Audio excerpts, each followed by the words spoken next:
I can't think of a more powerful host for the Venom symbiote than Godzilla.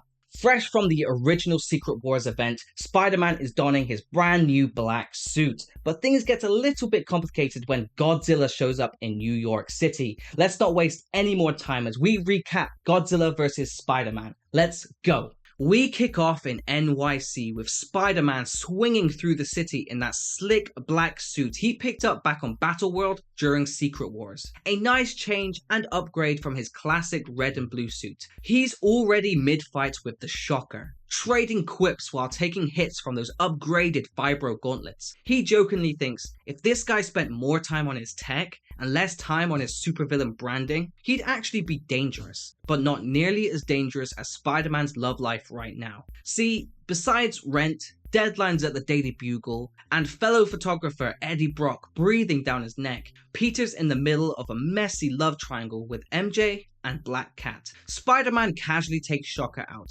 His black suit makes everything easier. It's got built-in webbing, a sleek look with no embarrassing seams, and it easily transforms appearance from hero to civilian in seconds. But just as he's patting himself on the back, the ground trembles. Godzilla's stomping into Manhattan. Godzilla is currently stomping into Manhattan, the king of the monsters. Pure devastation, raw power. Spider-Man and Shocker drop the fight. Godzilla is the priority now. Peter has heard rumors about Godzilla's last sighting when he fought the Hulk. Spider-Man doesn't really know what to do. There's no reasoning with Godzilla. He's just hoping to save as many people as he can while he waits for the Avengers or someone to come and help out. And just Spider-Man's luck. Godzilla is heading directly towards the building that Spider-Man currently lives in. And as he swings by, he sees that MJ is home. She pokes her head out the window to see Spider-Man swinging by Godzilla. She's been spending some time in Hollywood. This is her first day back as a surprise to Peter Parker. In a heart-stopping moment, he scoops her up and takes her to safety.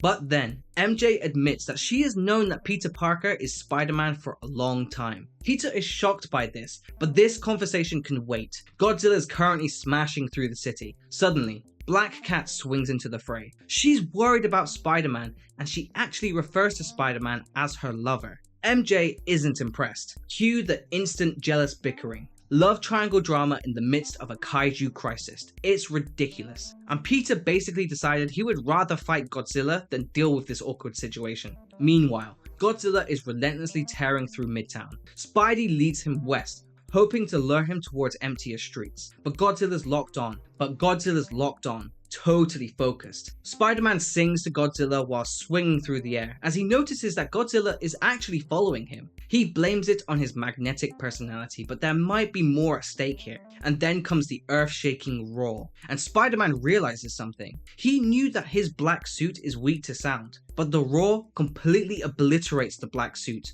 removing it from his body. Now Spider-Man is forced to be swinging through the city dressed in some casual clothing. It occurs to him that he never considered that the alien suit might actually be alive. As it leaps from him, it swoops straight onto Godzilla, completely covering him. Godzilla is now Venomzilla, the alien symbiote fused with the strongest beast on Earth. As Venomzilla rampages, Spider-Man blames himself. This situation is totally his fault. One innocent mistake on a planet across the universe has co-signed the Earth to destruction. Inside Godzilla's mind though, there's another battle taking place. The symbiote, loyal to Knull, the King in Black, and the creator of all symbiotes, tries to take control, but Godzilla's inner will is a different beast. It fights back. Godzilla is literally making Earth's future hang in the balance with nothing but willpower. Meanwhile, Black Cat and MJ continue to rescue civilians and try and get them to safety, continuing to quip at each other in a jealous argument.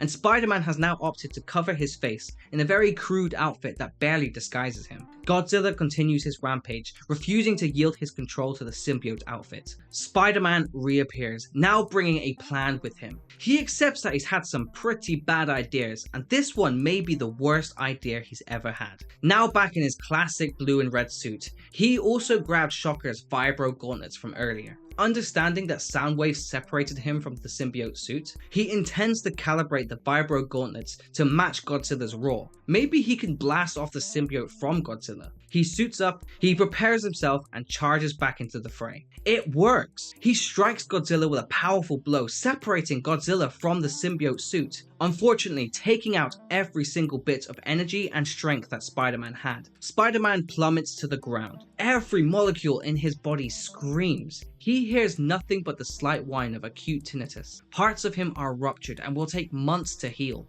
But Peter Parker's final thoughts before his body inevitably meets the unforgiving concrete is that he's sorry, and that he did his best to try to fix the problem that he brought to Earth, and he hopes it was enough. Then he blinks. He now sits in Godzilla's giant hand, safely caught whilst falling to the ground. Godzilla never tried to kill Spider-Man, just the symbiote. And now we have it. Godzilla versus Venomzilla. Now separated and in full combat. Manhattan shakes as the king of the monsters declares all-out war on the alien symbiote. But the symbiote has begun to adapt, and it will take more and more strength to kill it. Luckily, Godzilla has more to give, so much more. Godzilla lets out his devastating atomic breath to strike the symbiote, obliterating it once and for all. Ash settles everywhere as Godzilla turns and heads back to the sea. Peter, battered and bruised, promises never again to use suits that he didn't make for himself. Days later, rebuilding begins. Eddie Brock searches amongst the rubble when he spots a photographer crushed under debris. He grabs their camera with the intention to credit someone else's work as his own,